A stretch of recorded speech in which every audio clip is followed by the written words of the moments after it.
Jadi ada seorang laki-laki umurnya sekitar 21 tahun. Namanya kita panggil aja Seno. Seno tinggal di Bekasi bareng sama keluarganya. Jadi Seno ini tuh anak kedua. Terus sepanjang hidupnya Seno tuh dari kecil dia kayak selalu sial gitu Muebi. Contohnya pas SMP dia salah paket nyontek bocoran UN. Akhirnya namanya jelek dan susah dapat SMA negeri. Terus pas SMA dia nggak dilulusin karena ketahuan gurunya nyontek pas UN pakai bocoran. Alhasil dia nggak lulus di SMA. Terus dia lanjut pakai paket C. Pas kuliah pun dia juga nggak seberuntung anak-anak normal lainnya. Dia di DO, tapi tetap sama sih karena kesalahan dia sendiri. Dia ketangkep karena dia tuh makin narkoba. Akhirnya Seno berujung direhab di salah satu rumah sakit yang bisa ngebantu dia di daerah Cibubur. Pokoknya dia makin dewasa tuh makin mikir, kenapa ya hidupnya dia tuh selalu sial dan ada aja cobaannya. Satu keluarga Seno tuh juga sebenarnya udah nyerah sama Seno karena kelakuannya si Seno ini kan. Tapi untungnya Seno punya satu teman dekat, namanya Alan. Alan tuh selalu ada buat Seno, sampai di titik terendah Seno juga selalu ada. Yang selalu ngejenguk Seno. Terus karena keluarganya juga udah kecewa, jadi jarang jenguk juga tuh keluarganya ke sana. Selama Seno dirawat, kan gak boleh megang HP ya di sana.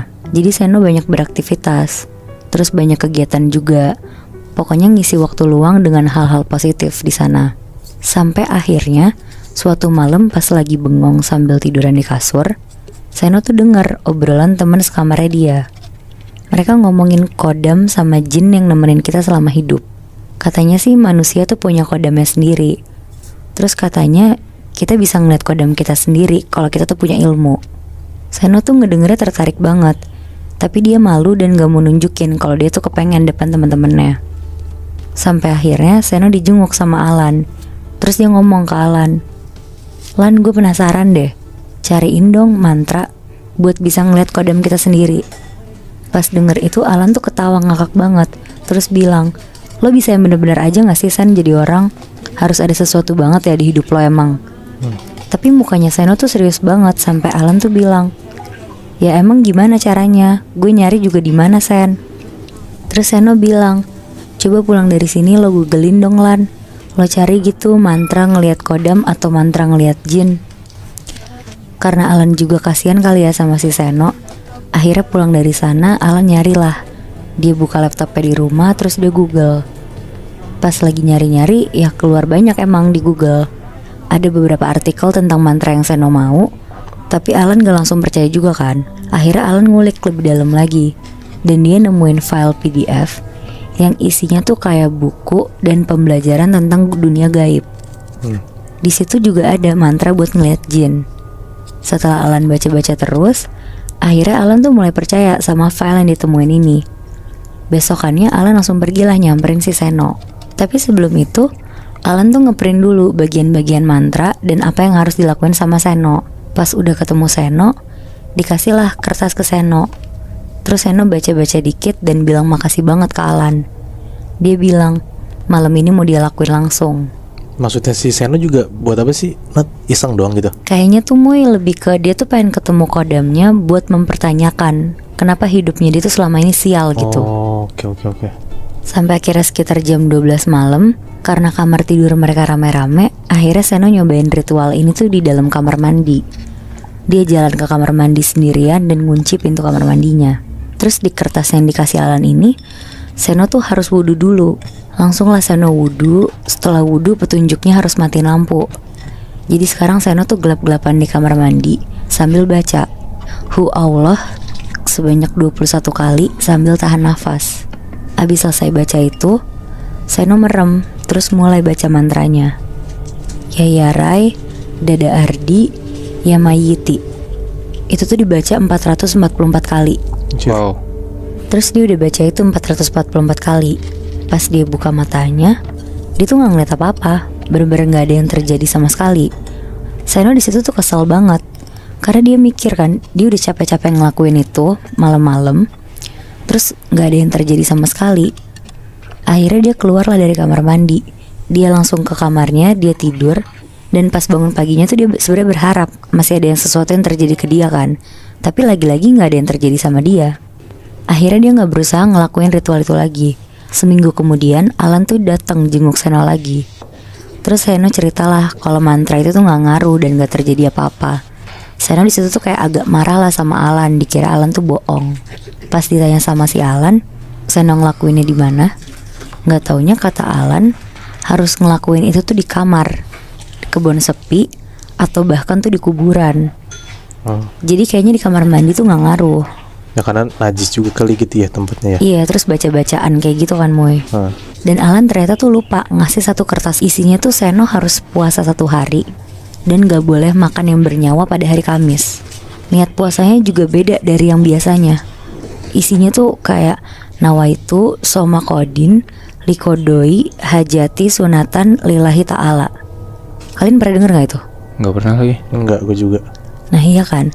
Terus Seno tuh juga harus mandi besar sama pakai wangi-wangian tanpa alkohol pas jam 12 malam itu. Dan harus ngelakuin itu di dalam kamar yang gelap gulita, nggak boleh ada cahaya sedikit pun.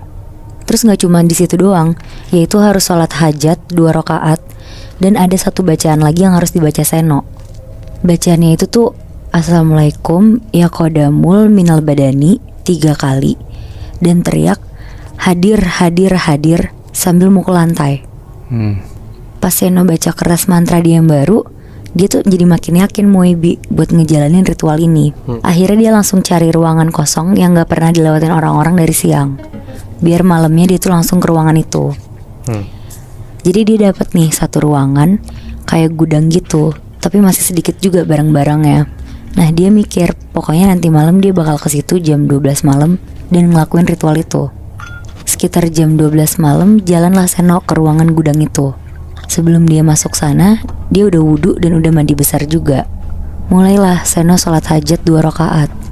Terus lanjut baca Hu Allah 21 kali sambil tahan nafas. Abis selesai baca itu, Seno merem.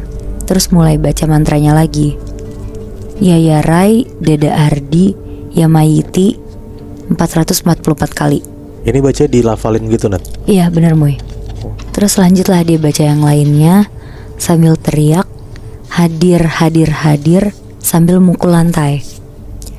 Pas Seno mukul lantai yang kedua kali, tiba-tiba Seno tuh ngerasa kayak ada kehadiran orang lain selain dia di depan dia persis. Di situ Seno mulai merinding, terus dia tuh refleks buka matanya. Pas Seno buka matanya, Seno tuh ngeliat di depan dia persis ada sosok gede banget hitam. Matanya merah, rambutnya panjang. Sosok itu tuh laki-laki. Sambil mangap terus liurnya tuh bercacaran sampai ke lantai. Sambil ngeliatin Seno, di situ Seno sebenarnya kaget banget. Tapi dia berusaha tetap santai sambil istighfar. Pas Seno udah mulai tenang, Seno berusaha komunikasi sama sosok ini. Dia bilang, "Saya Seno, saya panggil kamu kesini untuk bantu saya." Tapi sosok ini tuh diem aja. Karena Seno kesel, Seno ngegas terus dia bilang, "Saya yang panggil kamu kesini, jawab saya." Tiba-tiba sosok itu tuh berdiri, nyeret Seno, terus ngelempar Seno ke tembok. Seno berdiri berusaha buat ngelawan sosok ini, tapi ternyata sosok ini tuh lebih kuat dari Seno. Seno bener-bener dilempar badannya ke tembok sampai Seno tuh berdarah-darah. Dan akhirnya Seno tuh lari berusaha keluar dari ruangan itu. Dia masuk ke kamar mandi, ngunci dirinya dia, bersihin darah-darahnya, terus dia baliklah ke kamar. Setelah kejadian itu, setiap malam, setiap dia mau tidur, dia tuh selalu ketindihan sama sosok itu. Bener-bener setiap Seno tidur, dia kebangun karena ada sosok itu duduk di atas perut Seno. Akhirnya pas dia keluar dari rumah sakit itu, Seno tuh cerita ke Alan. Katanya Alan ternyata kita atau siapapun itu tuh gak boleh asal baca mantra itu tanpa ada pendamping yang bener-bener ngerti hal kayak gitu. Kalau enggak ya berujungnya jadi kayak Seno. Itu maksudnya kodamnya bener-bener kayak marah ke Seno. Emang marah atau karena apa sih? Nah gue juga kurang tahu sih Muit, tapi kayaknya itu tuh bukan kodamnya juga deh, bisa jadi. Soalnya kan si Seno manggil itu tuh tanpa ilmu apapun kan. Dia kan juga bukan ustadz, bukan apa juga. Jadi dia asal-asalan lah bisa dibilang. Yang datang malah sosok lain gitu ya? Iya bisa jadi kayak gitu Moy. Walaupun sebelumnya dia udah pakai ritual kayak puasa dan segala macamnya itu juga udah. Iya udah Bi. Tapi tetap gagal gitu ya? Tetap gagal.